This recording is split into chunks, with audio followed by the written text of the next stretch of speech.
Hello everyone, मैं वर्तिका स्वागत करती हूँ अपने चैनल पे। आई होप आप सब अच्छे होंगे। तो आज हमारी एनआईएस समरी की नेक्स्ट क्लास होगी, नेक्स्ट वीडियो होगी, जिसमें हम लोग ब्लॉक 4 कंप्लीट खत्म कर देंगे। इसमें हम लोग 3 यूनिट पढ़ेंगे, 11, 12 एंड 13। ठीक है, ये वीडियो ना सिर्फ DTLSB के लिए इंपॉर्टेंट है बल्कि अदर एग्जाम के लिए भी इंपॉर्टेंट है, क्योंकि जेंडर से और चाइल्ड राइट पढ़ेंगे, इसमें हम लोग एम्पावरमेंट पढ़ेंगे। तो यहाँ से क्वेश्चन पूछे जाते हैं जनरली, तो वो हम आज यहाँ पे ख़त्म कर देंगे। और वीडियो इंपॉर्टेंट होने वाला है, और अच्छी लगेगी वीडियो तो लाइक और कमेंट कर दीजिएगा, वीडियो शेयर कर दीजिएगा। ठीक है, तो सबसे पहले स्टार्ट करते हैं। हमारा फर्स्ट टॉपिक है सेक्स एंड जेंडर। तो सबसे पहले इनकी डेफिनेशन देख लेते हैं। सेक्स क्या होता है? लिंग, जो किसी व्यक्ति को किसी व्यक्ति का ये होना कि ये स्त्री है, ये पुरुष है, इसको कहते हैं लिंग। लेकिन जेंडर क्या होता है? जेंडर में जो समाज द्वारा निर्धारित होता है। समाज द्वारा क्या होता है कि लड़के और लड़कियों को अलग अलग तरीके से व्यवहार किया जाता है। लाइक लड़कियों से कहा जाता है कि वो नरमी बरतें और थोड़ा सा दबके रहें, है ना। और लड़कों से एकदम करेज वाली बात की जाती है, साहसी रहो, एग्रेसिव रहो। तो उनके लिए अलग अलग खिलौने यूज़ किए जाते हैं। लड़कियों के लिए गुड़िया दी जाएगी, लड़कों को ऐसे खिलौने नहीं दिए जाते, बल्कि उनको और बैट बॉल वगैरह चीज़ें दी जाती हैं ताकि वो थोड़ा सा एक्सट्रोवर्ट बन सकें। तो ये जो समाज द्वारा अलग अलग व्यवहार होता है, ये जेंडर को रिप्रेजेंट करता है। जबकि जो सेक्स होता है वो आप ये कह सकते हो प्रकृति की देन होती है, जो प्रकृति द्वारा निर्मित होता है, और जैविक कह सकते हो। ठीक है, ये जो पॉइंट मैंने लिखे हैं बहुत इंपॉर्टेंट है, यहीं से आपको सीधे सीधे एग्जाम में मिल जाएंगे। तो ये मैं बता रही थी कि जो सेक्स होता है वो उनकी संरचना पे, जो पुरुष या स्त्री की संरचना होती है, रिप्रोडक्टिव ऑर्गन होते हैं, उनके द्वारा निर्धारित हो जाता है। ठीक है, अब यहाँ पे जो पॉइंट है उनको हम देख लेते हैं कि ये डिफरेंस। तो ये एक बायोलॉजिकल स्ट्रक्चर होता है। Sex is a biological structure, इसको हिंदी में मैंने लिखा हुआ है जैविक संरचना है। जबकि ये सोशियो कल्चरल संरचना है, यानी कि सामाजिक सांस्कृतिक संरचना है। ये नेचर द्वारा दी गई होती है, प्रकृति प्रदत्त होती है, और ये सोसाइटी द्वारा समाज निर्मित होती है। ये कांस्टेंट होता है, ये वेरिएबल होता है, चेंज भी हो सकता है कि अगर समाज द्वारा अलग व्यवहार किया जा रहा है तो जेंडर चेंज भी हो सकता है, लेकिन सेक्स कांस्टेंट रहता है। और इंडिविजुअल, ये व्यक्तिगत होता है, ये सिस्टमैटिक होता है, क्योंकि ऑब्वियसली समाज द्वारा निर्मित है तो सिस्टमैटिक होगा। और नॉन हायरार्किकल होता है, यानी कि अस्तरीय होता है, जबकि यह स्तरीय होता है। कैन नॉट बी चेंज, इसको चेंज नहीं किया जा सकता, लेकिन इसको चेंज किया जा सकता है। यहीं से आपके एग्जाम में पॉइंट उठ के आ जाते हैं। आपने सीटेट में तो देखा ही होगा, ये वर्ड वहाँ सीटेट में मिलते हैं कि gender is a social structure, ऐसा करके कुछ क्वेश्चन रहता है। तो अब यहाँ पे जेंडर की डेफिनेशन देख लेते हैं। समाजीकरण के पश्चात स्त्रियों और पुरुषों के विकसित व्यक्तित्व को हम जेंडर कहते हैं। मतलब सोशलाइजेशन के बाद जो स्त्री और पुरुष, जो मेल और फीमेल होते हैं, उनका जो पर्सनालिटी डेवलपमेंट होता है, उसी को हम जेंडर कहते हैं। जेंडर समाज व संस्कार द्वारा, मतलब ये सोसाइटी और जो संस्कार होते हैं, जो रिचुअल्स होते हैं, उनके द्वारा लड़के लड़कियों को क्या बनाते हैं, ये है। अगर जेंडर क्या है, तो जेंडर की समाज द्वारा जो लड़के लड़कियां बनते हैं, उन्हीं को हम जेंडर कहते हैं। उनके गुण, उन गुणों, आदर्शों, कार्यों का निरूपण है जिन्हें स्त्री या पुरुषों से समाज उम्मीद करता है। मतलब जेंडर क्या है? जेंडर उन बिलीव्स का या उन वर्क का रिप्रेजेंटेशन है जिनसे स्त्री और पुरुष से उम्मीद की जाती है। लाइक स्त्रियों से कहा जाएगा कि वो घर का काम संभालें, और पुरुषों से ये उम्मीद की जाती है समाज द्वारा कि वो बाहर का काम देखें। तो ये आपको ये रिप्रेजेंट करता है जेंडर को। ठीक है, अब आता है जेंडर समय समय पर और एक संस्कृति से दूसरी संस्कृति में परिवर्तित होता है। मतलब समय समय पर देखा जाए, जैसे अगर हम पुराने टाइम की बात करें तो लड़कियों को बहुत दबा के रखा जाता था, लेकिन अभी क्या हो रहा है कि एक समय आ रहा है जहाँ पे ये चेंज देखने को मिल रहा है। तो ये चेंज जो आता है ये समय समय पर होता रहता है। अब यहाँ मैंने ये जो बताया था कि स्त्री में क्या होता है, स्त्री में क्रोमोजोम XX क्रोमोजोम पाया जाता है और पुरुष में XY क्रोमोजोम पाया जाता है। ये आपने पढ़ा होगा सेक्स डिटर्मिनेशन 10th में एक टॉपिक था, जिसमें स्त्री के पास अगर XX होता है और पुरुष के पास XY होता है, तो जब XX मिलते हैं तो लड़की का जन्म होता है, और जब X और Y मिलते हैं तो लड़के का जन्म होता है, तो लड़का मतलब बनता है। तो ये यहाँ पे क्रोमोजोम के बारे में था। अब नेक्स्ट पॉइंट है हमारा, समाज और संस्कृति द्वारा रोल्स और एक्सपेक्टेशन और परसेप्शन में डिफरेंस ही जेंडर डिफरेंस है। मतलब जो जेंडर भेदभाव होता है, जो वो जेंडर असमानता भी बोलेंगे, वो क्या होता है? जेंडर असमानता, जब उनके रोल्स को अलग अलग मतलब डिवाइड कर दिया जाए। लाइक लड़कियों से कहा जाए कि आपका रोल है कि घर पे संभालना, घर को संभालना, और लड़कों से बाहर का संभालने के। तो रोल, उनकी जो भूमिकाएं हैं, उनसे जो एक्सपेक्ट किया जा रहा है, लड़कियों से ये एक्सपेक्ट किया जाता है कि वो मतलब अब समाज के प्रति या अपने घर के प्रति बहुत डिवोटेड हो ना। तो ये चीज़, लेकिन यही चीज़ लड़कों से इतना नहीं कहा जाता। ठीक, तो लड़कों से हाँ एक्सपेक्टेशन ये रहती है कि वो जिम्मेदारी रखेंगे, उनको पैसे कमाना है, उनको जिम्मेदारी रखनी है। तो ऐसा नहीं कि लड़कियों के साथ ही होता है, लड़कों के साथ भी बहुत भेदभाव होता है। लेकिन यहाँ पे ये बात की जा रही थी roles and expectation and perception की। यही जो डिफरेंस देखा जाता है, इसी को हम बोलते हैं जेंडर डिफरेंस। बच्चे अपने जीवन के प्रारंभिक अवस्था से ही जेंडर के द्वारा अपना वर्गीकरण करते हैं। अब बच्चों के साथ क्या होता है, बच्चे स्टार्टिंग से, क्योंकि हम लोग CDP पढ़ ही रहे हैं, तो इसमें ये अपने स्टार्टिंग से ही जेंडर डिफरेंस करना सीख जाते हैं। अपना खुद ही डिसाइड कर लेते हैं, चाहे मैं लड़का हूँ तो मैं ये करूँगा, मैं लड़की हूँ तो ये करूँगा। लेकिन वो सीखते कहाँ से हैं? वो बचपन से, मतलब उनको स्टार्टिंग से तो सीख के आ नहीं रहे हैं। वो कहाँ से सीखेंगे? अपने समाज से ही तो सीखेंगे। और समाज में भी किससे सीखेंगे? जो अपने महत्वपूर्ण व्यक्ति हैं, जो अपने उनके आसपास है, सगे संबंधी, माता पिता। सबसे पहले तो माता पिता। अब माता पिता में ही वो अपने घर पे देख लेते हैं कि मेरी माँ घर पे काम कर रही हैं और मेरे पिताजी बाहर काम कर रहे हैं, है ना। मेरी माँ ये ऐसी चीज़ें पसंद करती हैं, तो उसी तरीके से बच्चे भी वही काम करने लगते हैं और उन्हीं से प्रभावित हो जाते हैं। अपने आप को वर्गीकृत कर लेते हैं कि मैं तो लड़का हूँ तो मैं तो रो नहीं सकता क्योंकि मेरे पापा नहीं रोते। तो इस तरीके से बच्चों में होता है। अब आता है भेदभाव। भेदभाव जिसको डिस्क्रिमिनेशन कहेंगे, एक व्यक्ति या समूह के विरुद्ध विचार या व्यवहार है क्योंकि वे केवल विशेष वर्ग या श्रेणी संबंधित है। अब यहाँ समझिएगा, यहाँ डिस्क्रिमिनेशन और जेंडर डिस्क्रिमिनेशन की बात होगी। तो पहले मैं जो बता रही हूँ वो डिस्क्रिमिनेशन है। डिस्क्रिमिनेशन में क्या होता है कि ये किसी एक विशेष व्यक्ति का है, मान लीजिए ये कोई व्यक्ति है, इनके खिलाफ कुछ कहा जा रहा है, उनके खिलाफ कुछ व्यवहार हो रहा है, या एक पूरा समूह है। ठीक है, जैसे अगर हम देखें कि ST SC वालों के साथ बहुत भेदभाव हुआ है या पिछड़े वर्ग के साथ बहुत भेदभाव हुआ है, पहले के टाइम में भी तो बहुत कम है। तो ये जो पूरे एक वर्ग के साथ हो रहा हो या किसी एक विशेष व्यक्ति के साथ हो रहा हो जो व्यवहार, गलत व्यवहार, उसको हम कहेंगे डिस्क्रिमिनेशन। अब जेंडर डिस्क्रिमिनेशन क्या होगा? जब सेक्स के आधार पर यही भेदभाव हो, मतलब लड़के या लड़कियों के आधार पर हो कि ये लड़का है, ये बॉय है, ये गर्ल है, तो इसके आधार पर अगर हम भेदभाव करेंगे तो उसको जेंडर डिस्क्रिमिनेशन बोल देते हैं। जेंडर डिस्क्रिमिनेशन को ही कभी कभी लिंगवाद या सेक्सिज्म भी बोला जाता है। ठीक है, अब ये जो स्टार में पॉइंट लिखा है बहुत इंपॉर्टेंट है।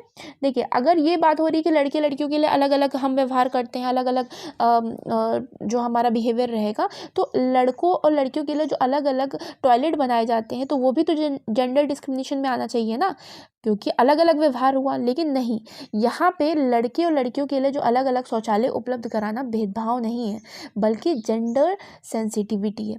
तो अगर आपने CTET का एग्ज़ाम दिया था तो आपको पता होगा कि ऐसा क्वेश्चन एक पूछा जाता है कि अगर ऐसा कुछ व्यवहार टीचर कर रहा है, टीचर के अंदर क्या होना चाहिए? टीचर के अंदर जेंडर डिस्क्रिमिनेशन नहीं होना चाहिए, जेंडर सेंसिटिविटी होनी चाहिए।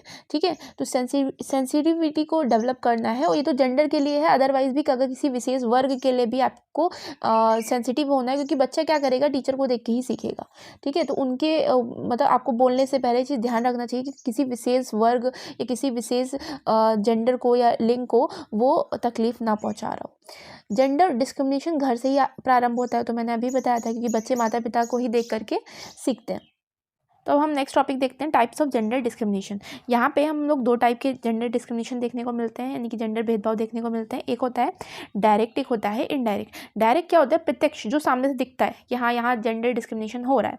अब जैसे फॉर एग्जाम्पल, अगर क्लास में एक टीचर है, वो क्या करे, मॉनिटर के लिए लड़के को चुनता है सीधे सीधे, उसके वहाँ पर लड़कियाँ भी हैं लेकिन वो केवल लड़कों को एक नेता के रूप में चुनता है, तो ये डायरेक्ट डिस्क्रिमिनेशन हो जाएगा। या फिर एक एग्जाम्पल है कि अगर ऑफिस में एक महिला जो प्रेग्नेंट हो जाती है तो उसको बर्खास्त कर दिया जाता है क्योंकि वो ढंग से काम नहीं संभाल पाएगी, तो ये एक डायरेक्ट डिस्क्रिमिनेशन देखने को मिलता है। या फिर डायरेक्ट के तो बहुत एग्जाम्पल है कि घर में अगर 2 बच्चे हैं, लड़का भी है लड़की भी है, तो लड़कों को स्कूल भेजना और लड़कियों को नहीं भेजना, डायरेक्ट डिस्क्रिमिनेशन होगा।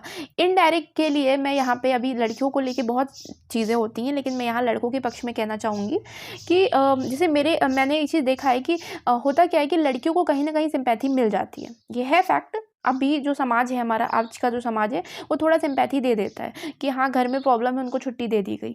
लेकिन सेम उसी जगह पे अगर कोई लड़का होता है तो उसके घर में अगर कोई प्रॉब्लम होती है तो उसको छुट्टी नहीं दी जाती है। तो यहाँ पे ये इनडायरेक्ट डिस्क्रिमिनेशन कह सकते हैं आप इसको, कि वो मौका दिया गया उसको, लेकिन वहाँ पे कुछ एक केसेस में वो वंचित रह जाता है, कुछ एक सुविधा को लेके वो वंचित रह जाता है।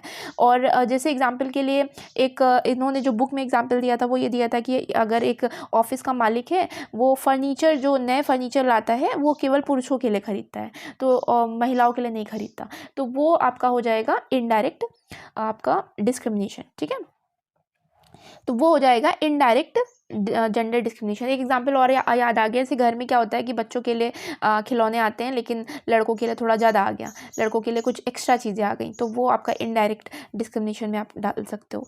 और सोर्सेज ऑफ जेंडर डिस्क्रिमिनेशन, अब ये सोर्सेज, ये जो जेंडर भेदभाव हैं आते कहाँ से हैं? ये घर से, सबसे पहली बात तो घर से ही आते हैं। शैक्षणिक अवसर, अब शैक्षणिक अवसर का मतलब है कि मौका नहीं देना, यहाँ से भी डिस्क्रिमिनेशन आता है कि लड़कियों को पढ़ने का मौका नहीं दिया जाता और लड़कों को दिया जाता है, या लड़कियों को कहा जाएगा कि हाँ ठीक है फ्री जब तक है, 6 to 14 वाला फ्री है।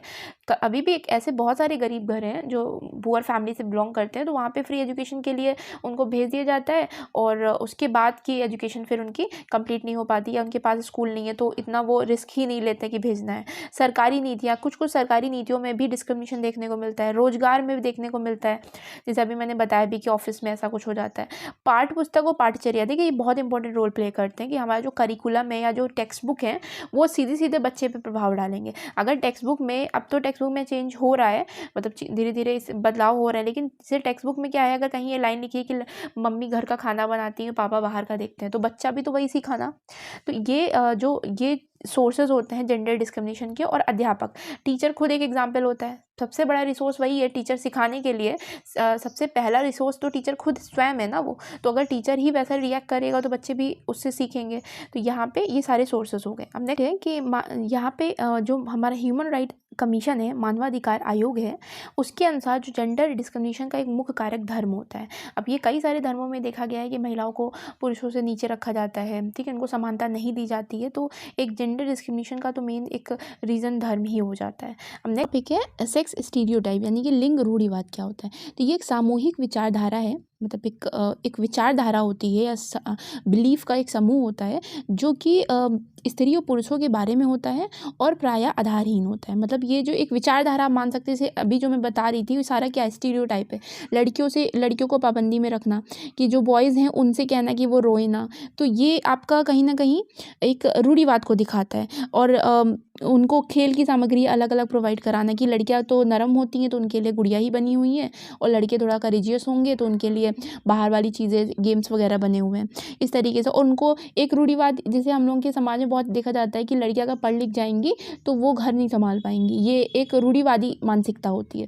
तो यहाँ पे उनके सेक्स के अकॉर्डिंग उनको एक मानसिकता बना लेना कि वो इसी चीज़ के लिए हैं, तो ये हो जाता है सेक्स स्टीरियोटाइप। जेंडर डिस्क्रिमिनेशन, यानी कि जो जेंडर भेदभाव है उसका इतिहास क्या है, वो उद्भव क्या है। तो इसकी जो सबसे सशक्त व्याख्या मिलती है वो भौतिकवाद सिद्धांत से मिलती है। ये नाम याद रखिएगा, मटीरियलिस्टिक थ्योरी से इसकी एक व्याख्या दी गई है जो बहुत ठोस है। और यहाँ पे जो तर्क दिया गया है वो कहा गया है कि जो जेंडर असमानता होती है उसका कारण स्त्री और पुरुष किस प्रकार से इकोनॉमिक ढांचे में बंधे हुए हैं, आर्थिक ढांचे में बंधे हुए हैं, ये जेंडर डिस्क्रिमिनेशन को दिखाता है या जेंडर डिफरेंस का कारण है। जैसे यहाँ पे इन्होंने किस पे मतलब फोकस किया है, जो रिसोर्सेज होते हैं, जो हमारे समाज में संसाधन हैं उनके उपयोग पे, कि मटीरियलिस्टिक का मतलब जो आसपास चीज़ें हैं उनमें ज़्यादा जो नियंत्रण होता है वो पुरुषों का रखा गया है और महिलाओं का उस पर इतना नियंत्रण नहीं है। तो इसीलिए ये क्या पैदा करता है, जेंडर असमानता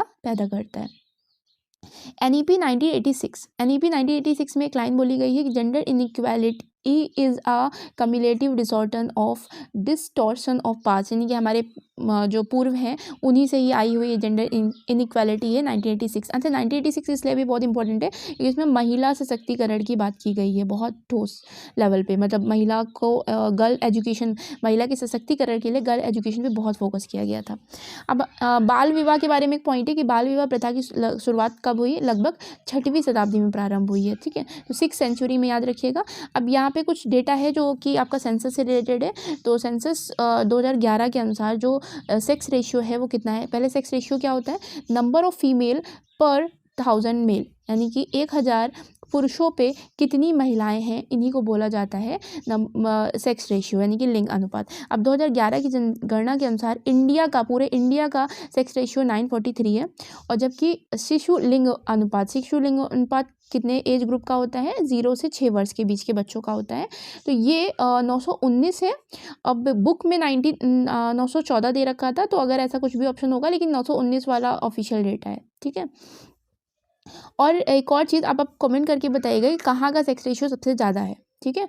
क्योंकि 2011 का सेंसस आई थिंक आप लोगों ने पढ़ा ही होगा, और 2011 के सेंसस के अकॉर्डिंग लिटरेसी रेट मेल का अधिक है और फीमेल का कम है। मेल का कितना है 80.9%, यानी कि 80% लगभग आप याद कर सकते हो, और फीमेल का 65% या 64% याद कर सकते हो। इसका डेटा याद रखिएगा कि जो एक न्यूट्रिशन इनटेक है स्त्रियों के लिए, वो कितना है, वो अभी ले कितना रही हैं, वो 1400 कैलोरी प्रतिदिन ले रही हैं, लेकिन ज़रूरत कितनी है, मतलब उनको चाहिए कितना, उनको 2200 कैलोरी चाहिए। तो कहीं ना कहीं स्त्रियों को ये न्यूट्रिशन वैल्यू भी उनकी न्यूट्रिशन जो लेती हैं उनमें भी उनके साथ कमी हो रही है, भेदभाव हो रहा है, जिसकी वजह से उनको कम मिल रहा है, जबकि ज़रूरत उनको 2200 की रहती है।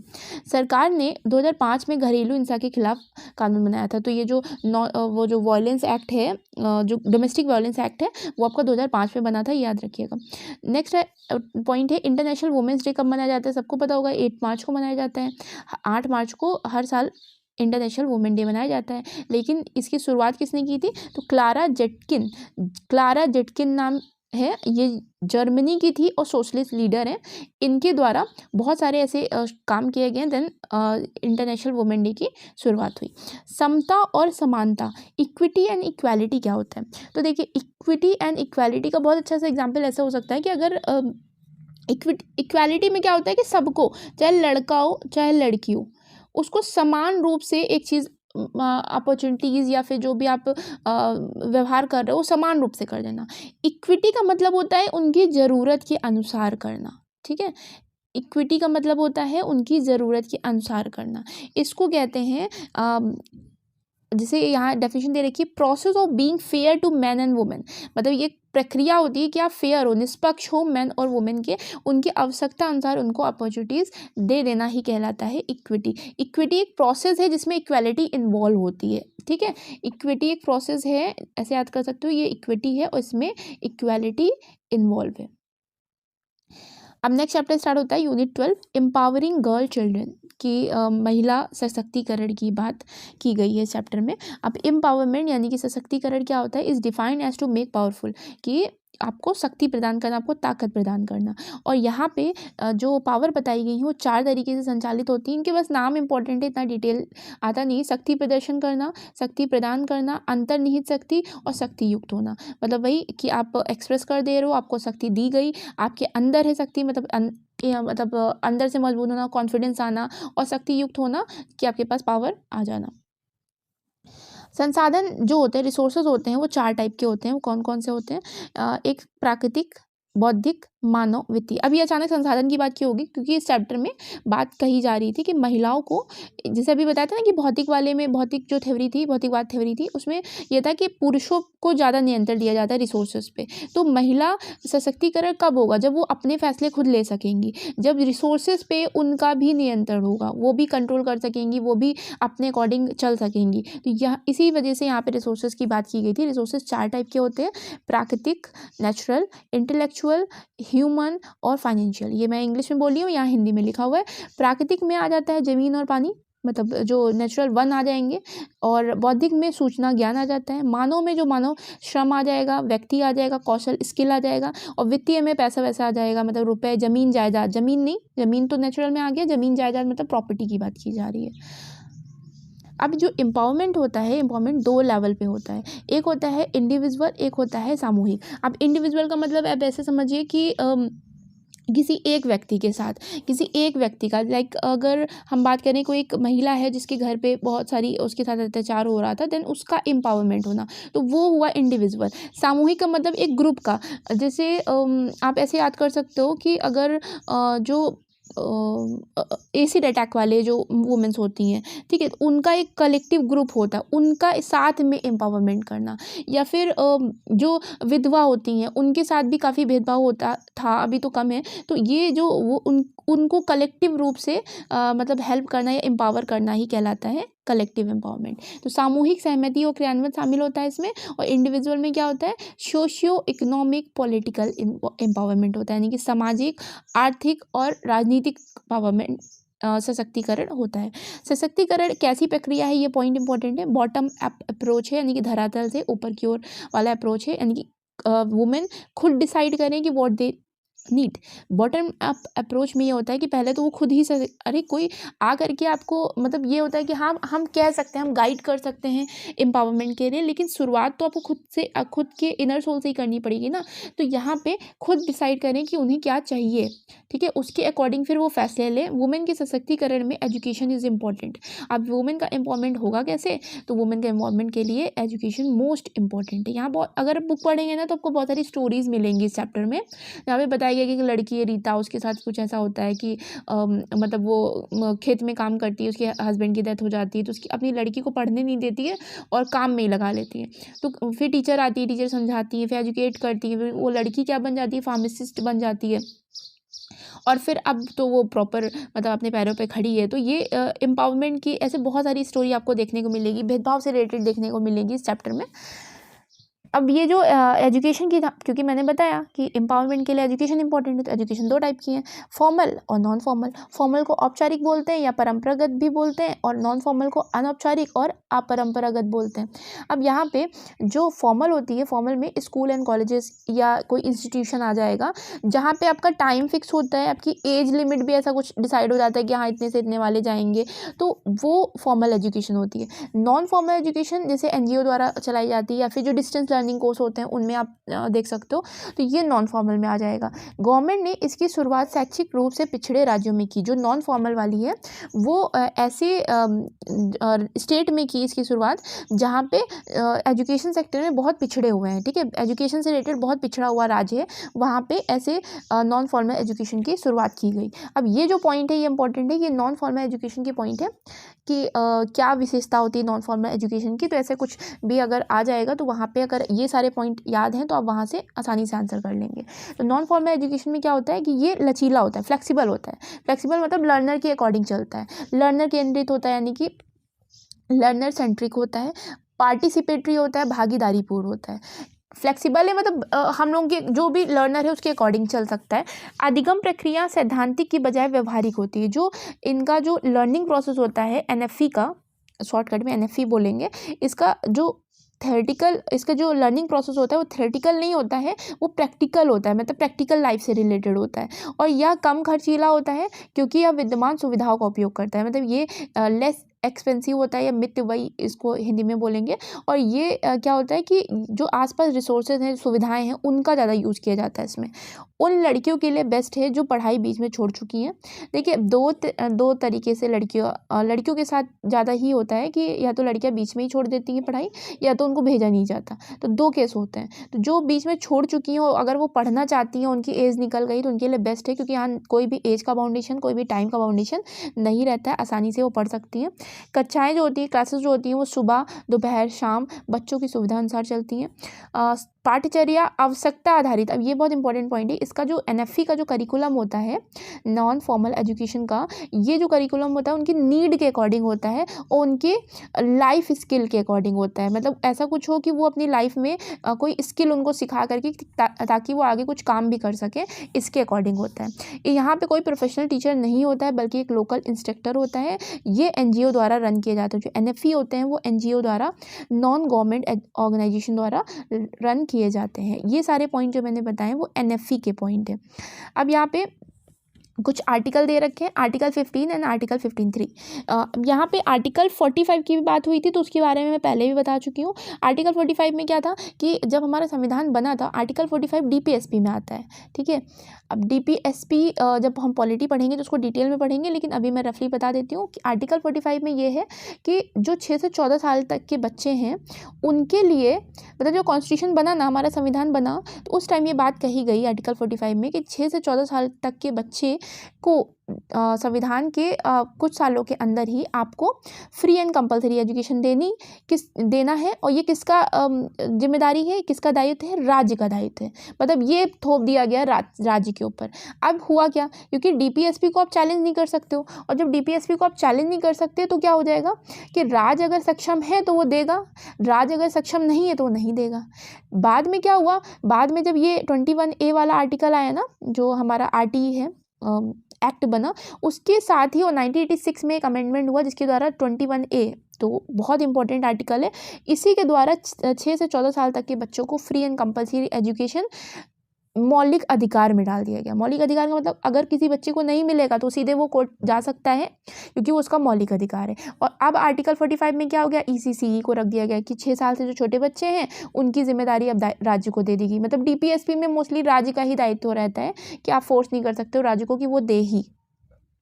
अब आ जाते हैं आर्टिकल 15 पे एंड आर्टिकल 53 पे। जब हम लोग पॉलिटी पढ़ेंगे तो उस टाइम हम लोग डिटेल में सीखेंगे, अभी तो यहाँ पे इसका थोड़ा सा पार्ट था तो मैंने एक्सप्लेन कर दिया। आर्टिकल 15 में क्या होता है कि ये भी मौलिक अधिकार है हमारा, और इसमें जेंडर भेदभाव प्रतिबंध है, यानी कि सेक्स के आधार पे डिस्क्रिमिनेशन प्रोहिबिटेड है। अब ये यहाँ आर्टिकल, क्योंकि हम लोग जेंडर और सेक्स की बात कर रहे थे इसीलिए यहाँ पे है, अदरवाइज वहाँ पे कास्ट के अकॉर्डिंग, रिलीजन के अकॉर्डिंग, लैंग्वेज के अकॉर्डिंग किसी भी आधार पर भेदभाव नहीं किया जा सकता आर्टिकल 15 में। आर्टिकल 15(3) में क्या कहा गया है कि महिलाओं और बच्चों के हितार्थ के लिए विशेष प्रावधान राज्य बनाएगा। अब यहाँ पे समझिएगा कि अगर क्योंकि हमने कहा जेंडर के आधार पे आप भेदभाव नहीं कर सकते, तो अगर हम मान लीजिए लड़कियों को कुछ ज़्यादा हम दे रहे हैं तो वो भेदभाव हो जाएगा ना, एक तरीके से लड़कों के साथ भी।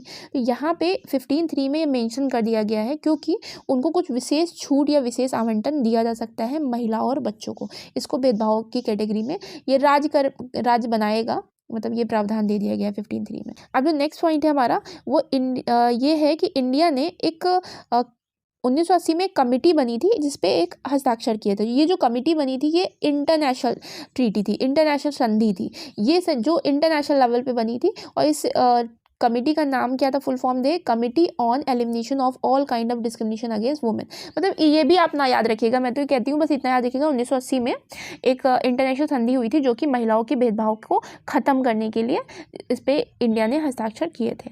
अब 2 इंपॉर्टेंट पॉलिसी हैं लड़कियों के लिए, वो कौन कौन सी हैं, 2 इंपॉर्टेंट नीतियाँ। एक तो NPE national policy of education, राष्ट्रीय शिक्षा नीति 1986, अभी मैंने बताया भी था ऊपर कि 1986 में बहुत फोकस किया गया है महिलाओं की दशा को सुधारने पे। और ये कैसे होगा, गर्ल्स एजुकेशन से होगा। तो यहाँ महिला की दशा सुधारने के लिए शिक्षा का सुझाव दिया गया। NEP 1986 वाली जो राष्ट्रीय शिक्षा नीति है उसमें, और ये एक लैंडमार्क रहा फॉर द गर्ल एजुकेशन, मतलब एक बहुत ठोस कदम रहा महिला शिक्षा के लिए, बालिकाओं की शिक्षा के लिए। नेक्स्ट जो पॉलिसी है वो है national policy for empowerment of women, यानी कि राष्ट्रीय नीति, शिक्षा नीति नहीं, राष्ट्रीय नीति किसके लिए, महिला सशक्तिकरण के लिए। ये कब आया, 2001 में आया, ये याद रखिएगा। ये जो है इस नीति के अंतर्गत बहुत सारे अभियान चलाए गए थे, राष्ट्रीय साक्षरता मिशन, श्रमिक विद्यापीठ, महिला समाख्या के बारे में भी हम जानेंगे फिर से, और सतत शिक्षा, मीडिया द्वारा अधिगम। लेकिन यहाँ पे याद करने वाला मेन इंपॉर्टेंट पॉइंट 2001 में नेशनल पॉलिसी सशक्तिकरण के ऊपर कब आई, तो 2001 में आई। ठीक है, अब आता है ग्रामीण क्षेत्रों के लिए, जो रूरल एरियाज है उनके लिए, महिलाओं के लिए क्या प्रोग्राम चले, उनको हमको पढ़ना है। तो NPEGEL full form national programme for education of girls at elementary level, जो एक राष्ट्रीय प्रोग्राम है महिला की शिक्षा के लिए एलिमेंट्री, प्रारंभिक लेवल पे। ठीक है, तो यहाँ पे ये कब शुरुआत की गई, 2003 में की गई, सर्व शिक्षा अभियान के घटक के रूप में, यानी कि SSA के अंडर ही आया, SSA के अंतर्गत ही 2003 में इस प्रोग्राम की शुरुआत की गई। ऑब्वियसली ये ग्रामीण क्षेत्रों के लिए है, तो ये कहाँ पे होगा, जो एजुकेशनल बैकवर्ड डिस्ट्रिक्ट है, यानी कि शैक्षिक रूप से जो पिछड़े हुए ब्लॉक हैं, जो ब्लॉक होते हैं, वहाँ पे इनकी शुरुआत की गई। सबसे इम्पोर्टेंट पॉइंट इस प्रोग्राम का ये है कि इसमें क्या किया गया, इसमें आदर्श विद्यालय खोलने पे फोकस किया गया। अब आदर्श विद्यालय का मतलब कि वहाँ भेदभाव ना होता हो, महिलाओं के लिए सेपरेट टॉयलेट और गर्ल्स के लिए सेपरेट टॉयलेट, और ऐसे करके बहुत सारी सुविधाएं होना ही आदर्श स्कूल को रिप्रेजेंट करता है। और ये हर क्लस्टर में होगा। अब क्लस्टर क्या है आप कमेंट सेक्शन में बताएंगे, एक क्लस्टर में कितने विलेज आ जाते हैं। तो ये क्योंकि मैंने इससे पहले वाली वीडियोज़ में, पहले वाली 501 यूनिट में मैंने कंप्लीट बताया था इसको। आई होप आपको समझ में आया होगा कि NPEGEL क्या है। ये एलिमेंट्री लेवल पे एक प्रोग्राम है जो कि सर्व शिक्षा अभियान के अंतर्गत ही 2003 में आया था और इसमें मॉडल स्कूल खोलने पे फोकस किया गया।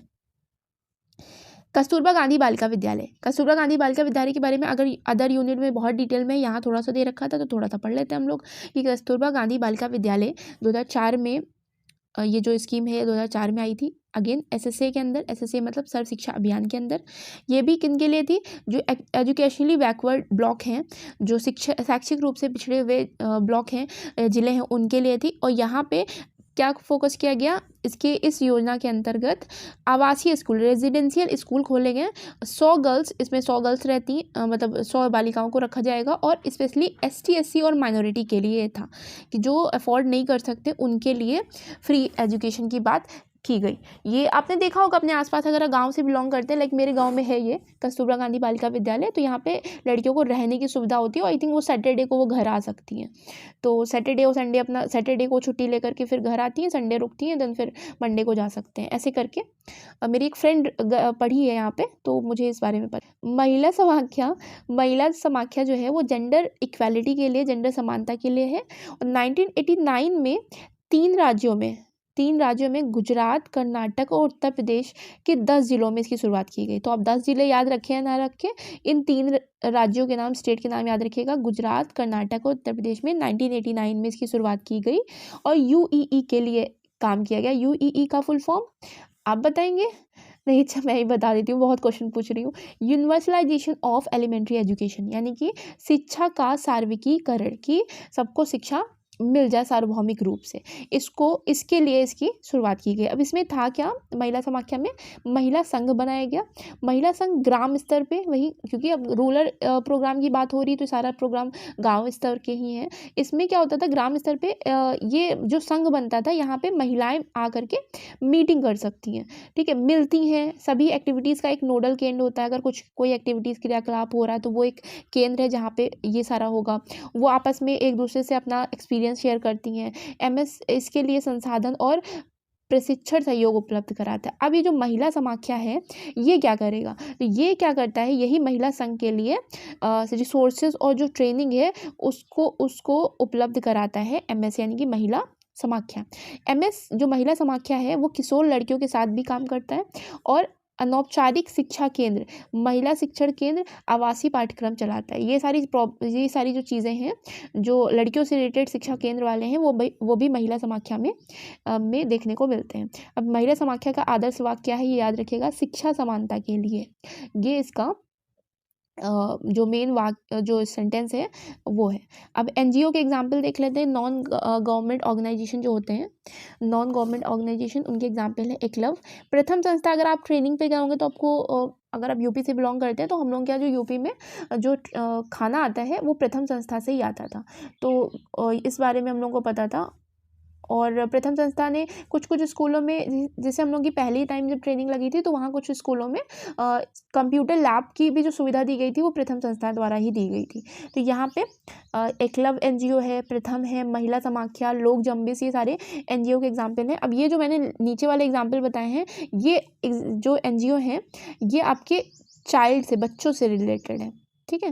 तो ये नेक्स्ट चैप्टर का था, लेकिन मैंने सोचा यहीं लिख देती हूँ। Care India, child relief and you, global March against child labour, ये बच्चों से रिलेटेड है। और ये ऊपर नॉर्मली टॉपिक है हमारा, जीवन कौशल विकास के 10 मुख्य क्षेत्र कौन से हैं, यानी कि लाइफ स्किल डेवलपमेंट के 10 मेन एरियाज कौन कौन से हैं। तो यहाँ से क्वेश्चन बनता है, तो फिर इसको अच्छे से याद रख लीजिएगा। 10 के 10 जो पॉइंट्स हैं। पहला है समस्या समाधान, यानी कि प्रॉब्लम सॉल्विंग। दूसरा विश्लेषणात्मक सोच, यानी कि क्रिटिकल थिंकिंग, या इसको आलोचनात्मक थिंकिंग भी कहते हैं।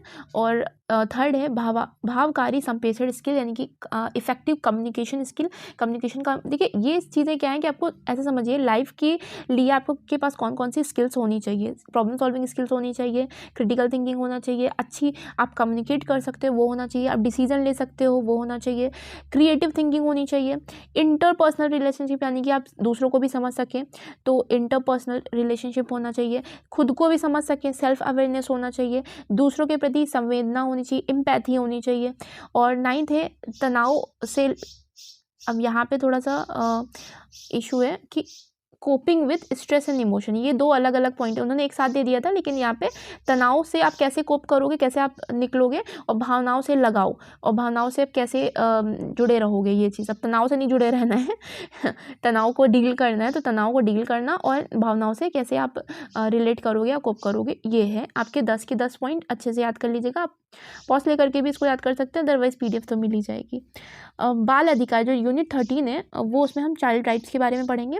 तो यूनाइटेड नेशंस के बारे में पहले भी कुछ यूनिट में पढ़ चुके हैं, लेकिन यहाँ पे कुछ और दे रखे थे तो मैंने यहाँ डाल दिया कि यूनाइटेड नेशन ने universal declaration of human right, जो मानव अधिकार है, मानव अधिकार, यहाँ बाल अधिकार की बात नहीं हो रही है, मानव अधिकार के लिए एक जो कन्वेंशन हुआ था, वो 10 दिसंबर 1948 को इन्होंने उस डिक्लेरेशन को, उस घोषणा को अपनाया। तो 10 दिसंबर को अपनाया, इसी वजह से हम लोग 10 दिसंबर को हर साल क्या मनाते हैं, वर्ल्ड ह्यूमन राइट्स डे, ठीक है, विश्व मानवाधिकार दिवस मनाते हैं। कब मनाते हैं, 10 दिसंबर, याद रखिएगा। अब 1959 में यूनाइटेड नेशन की जो महासभा है, जनरल असेंबली है, उसने राइट ऑफ चिल्ड्रन डिक्लेयर किया। तो राइट ऑफ इनकी बच्चों के अधिकार को कब डिक्लेयर किया था, 1959 में डिक्लेयर किया था। ये पहले की यूनिट में हम लोग भी पढ़ चुके हैं।